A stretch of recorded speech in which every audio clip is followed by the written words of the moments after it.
Sir सब खैरियत तो है? जी जी। हाफिज साहब, जब तक रोहेल फैक्ट्री ज्वाइन नहीं करता आप सेल पे कोऑर्डिनेशन कर लीजिएगा मेरे साथ। जीनत बेगम गैरतमंद थी, इसलिए बेटी के कारनामों को सह नहीं सकी और जान दे दी। बेटा वो अल्लाह मियाँ के पास चली गई हैं और मालूम है तुम्हारी मम्मी कितना रो रही थी। वो तो उस दिन भी रो रही थी जब 2 आंटी और अंकल आए थे। हमारी एक मुलाकात बहुत ज़रूरी हो गई है सोहेल साहब। मगर ये मुलाकात ना तो पुरानी वसीयत के हवाले से होगी और ना आपके कहने के मुताबिक नई बनाए जाने वाली वसीयत के हवाले से। अब वो सुनो मिस्टर सीमा, जो मैं तुमसे कह रही हूँ। तुमसे अपनी माँ के छीनने का बदला लूंगी। हमें तो जो सजा दी सो दी लाइबा ने, मगर असल सजा तो उसने अपनी माँ को दी है। शर्मीन भाभी ने आस्तीन के सांप की तरह डसा है तुम्हें, और वो भी सिर्फ इसलिए कि वो अपनी बहन को तुम्हारी जगह उस घर में बहू बनाकर ला सके। अभी तो मैं जा रहा हूं, लेकिन इस मामले की खोज जरूर लगाऊंगा मैं, ये तुम याद रखना मिस फरजीन। बड़ी अम्मा, क्या हुआ अगर काशी भाई वहां चले गए तो? और मम्मी को देखिए, कहती हैं कि किस रिश्ते से गए वो वहां पे। बड़ी अम्मा, असूलन तो हमें भी जाना चाहिए लाइबा भाभी से ताजियत करने। अरे बेटा, मुझे तो बड़ी हैरत होती है कि इतनी कम उम्र में तुम कितनी अकल की बातें करती हो। वैसे दिल तो मेरा भी बहुत चाह रहा है वहां जाने के लिए और लाइबा से बात करने के लिए, लेकिन जिन हालात में वो यहाँ से गई है ना, मैं तो क्या, कोई भी उसका दिफा नहीं कर सकता बेटा। लेकिन बड़ी अम्मा, लाइबा भाभी को कम से कम अपनी सफाई का एक मौका तो मिलना चाहिए। कौन देगा अब उसकी सफाई? माँ तो उसकी रही नहीं। अब बच्चा तो ये बताने से रहा कि लाइबा उसकी माँ नहीं बल्कि लाइबा की बहन है, और बकौल उसकी माँ के कि जो गैर शादीशुदा है। देखो बेटा, इसीलिए कहते हैं कि जो रिश्ते वालिदैन की रजामंदी से होना वही ठीक रहते हैं, वही बेहतर होते हैं। इसका मतलब तो ये हुआ बड़ी अम्मा कि लाइबा भाभी इस घर में अब कभी नहीं आ सकती?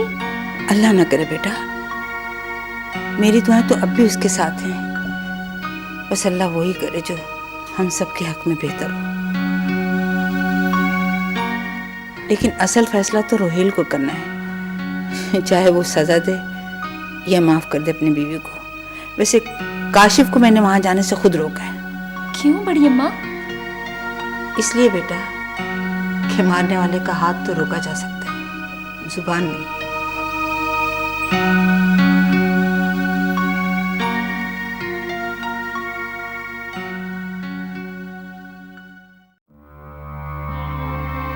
इस तरह तो लाइबा की तलवार हम सबके सरों पे हमेशा की तरह लटकी रहेगी खाला अम्मी। जब तक रोहेल लाइबा को तलाक नहीं दे देता, हमें तो ये खुटका लगा रहेगा कि कब लाइबा जादू टोने कर कर रोहेल का दिल मोम ना कर दे और यहाँ वापस ना आ जाए। ऐसा कभी नहीं होगा। लाइबा के मनहूस कदम अब इस घर में कभी पड़ने नहीं दूंगी। बस तुम फरजीन को अच्छी तरह समझा दो कि रोहेल के पीछे साए की तरह पड़ी रहे। आहिस्ता आहिस्ता रोहेल के दिल से लाइबा की मोहब्बत को खुरच डालें। रही लाइबा की तलाक, तो जिस दिन रोहेल ने फरजीन से शादी के लिए हाँ कर दी, वही दिन लाइबा की तलाक का होगा।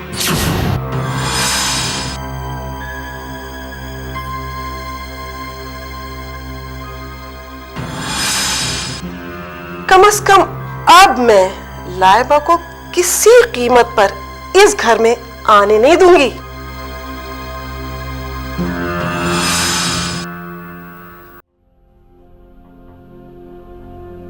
लाइबा, अगर तुम कहो तो मैं बात करूं जाकर ऑफिस में रोहेल भाई से?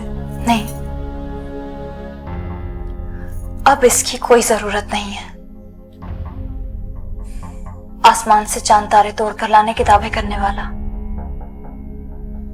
आज बदएतमादी के ऐसे शिकंजे में फंस गया है कि मेरी माँ की तासीयत करने पे नहीं आया, फोन तक नहीं किया उसने।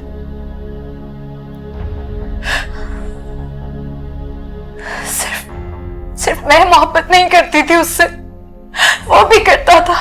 फिर कहाँ गई उसकी मोहब्बत, कहाँ गई? मुझे तो तुम्हारे काशिफ भाई बहुत अच्छे लगे। क्या वो नहीं समझाएंगे तुम्हारी बड़ी अम्मा और रोहेल भाई को? वो तो बेचारे खुद नफरत का शिकार हैं सबकी सिवाय बड़ी अम्मा और रिदा के।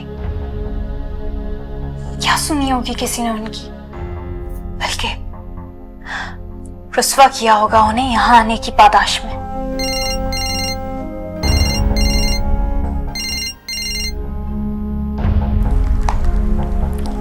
हेलो,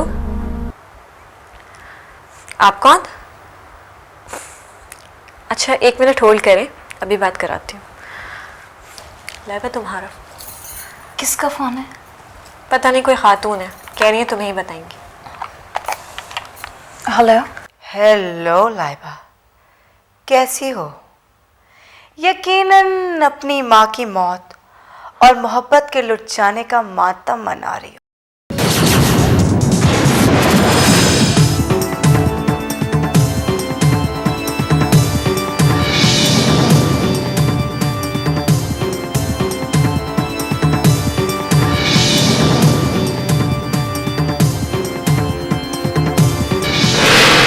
तुमने जो मेरे गाल पर थप्पड़ मारा था उसकी तकलीफ तो वक्त ही थी, लेकिन मैंने जो तुम्हें जख्म दिया है वो तुम्हें सारी जिंदगी तड़पा तड़पा कर मारेगा।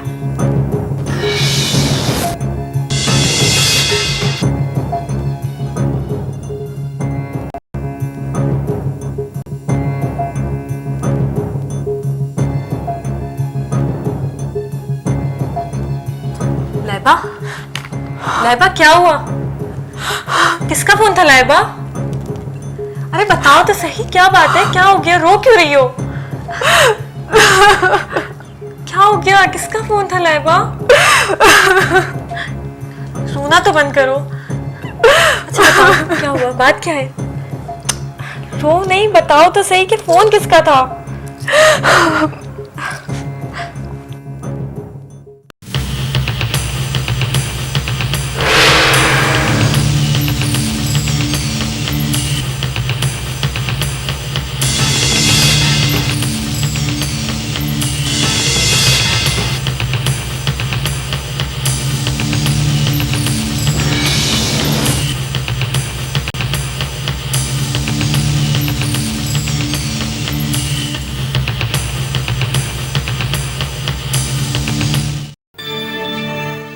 जी भेजिए उन्हें।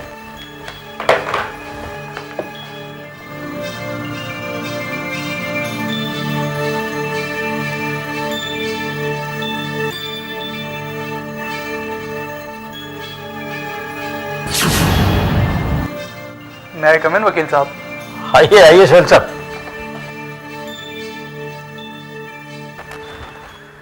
Have the seat. Thank you वकील साहब। डॉक्यूमेंट्स दिखाइए प्लीज। इतनी भी क्या जल्दी? ये सोहेल साहब मेरा ख्याल है कुछ देखने दिखाने से पहले कुछ सुन लिया जाए तो कैसा है?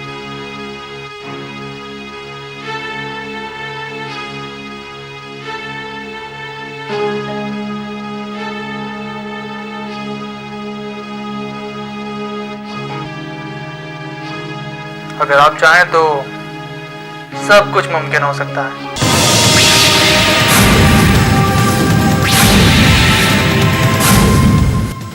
और रही बात पापा के सिग्नेचर्स की, तो कोई भी प्रोफेशनल आदमी उसे इजीली कॉपी कर सकता है।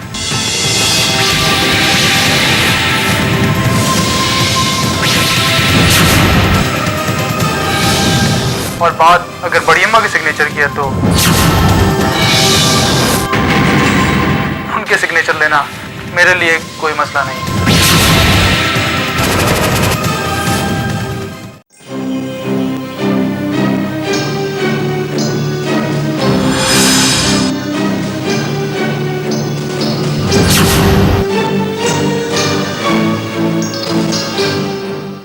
क्या है वकील साहब?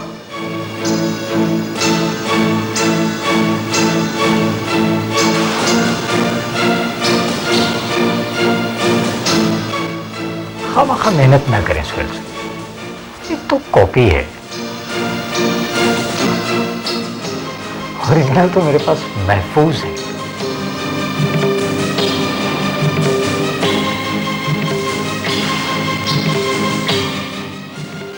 लेकिन इस ब्लैकमेलिंग का मकसद?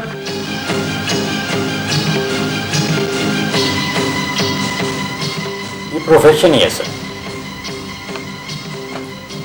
इसमें कुछ फैसले क्लाइंट की मेंटालिटी यानी इसका मेंटल लेवल और इसकी जहनियत फितरत को देखकर करने पड़ते हैं। अगर ये कैसेट काशिफ या आपकी बड़ी अम्मा को पहुंचा दिए जाए, क्या ख्याल? आपकी इज्जत में इजाफा होगा या? नहीं वकील साहब, ये गजब मत कीजिएगा। मैं सारी जिंदगी उनसे नजर नहीं मिला सकूंगा। आप बताइए कितना पैसा चाहिए आपको?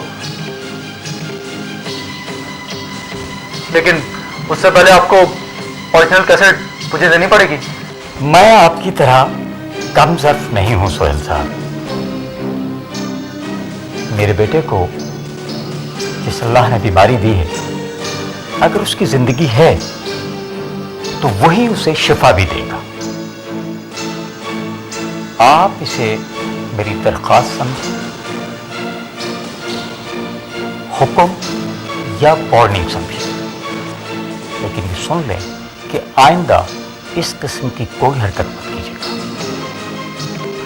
आपके वालिद के बहुत एहसानात हैं मुझ पर, इसलिए आपकी इज्जत मेरी इज्जत है, लेकिन सिर्फ उस वक्त तक जब तक ये इज्जत आपको रास है। आप जा सकते हैं।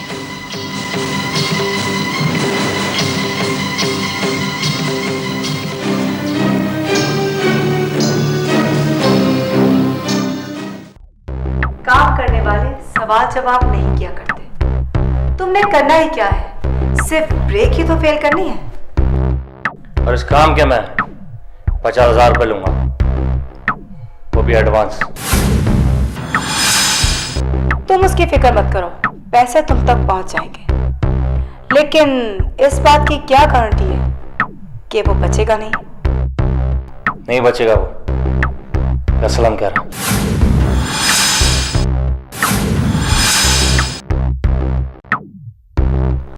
और मेरा राज नहीं खोलोगे, इस बात की क्या गारंटी है?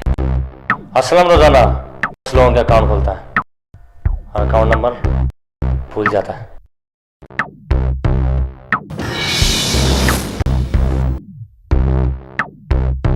और सिमाप से तो वैसे ही पुराना हिसाब किताब है अपना। तुम बेफिक्र रहो, तुम्हारा काम हो जाएगा। ओके, लेकिन जल्दी।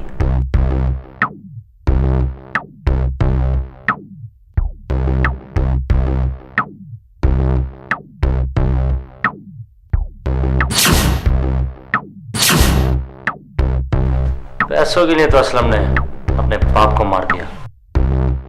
ये सिमाप क्या चीज है? बहुत अच्छा आदमी था।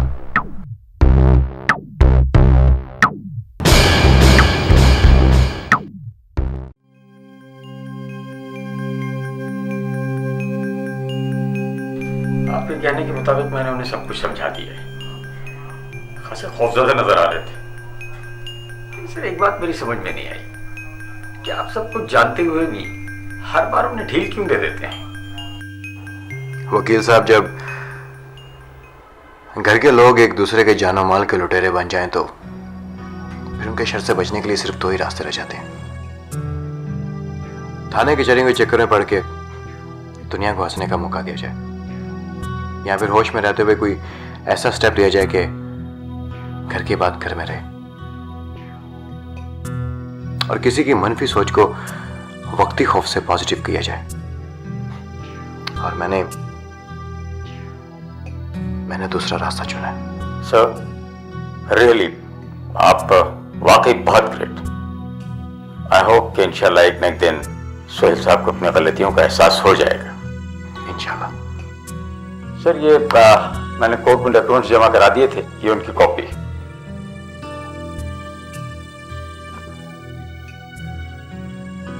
अब इंशाल्लाह ताला फैक्ट्री में बनने वाली किसी भी यूनियन को कोर्ट खुद ब खुद कंडेम कर देगी। थैंक यू वकील साहब, ये आपने बहुत अच्छा किया। और दूसरा ये कि इन्हीं डॉक्यूमेंट्स में कोर्ट ऑर्डर्स की कॉपी है, इसे अपनी फैक्ट्री की नोटिस बोर्ड पर लगवा दीजिएगा ताकि वर्कर्स की भी इन पर नजर पड़ती रहे। जी बेहतर, मैं कर दूंगा। अच्छा, मैं अब इजाजत चाहूंगा। Thank you very much. Allah Hafiz.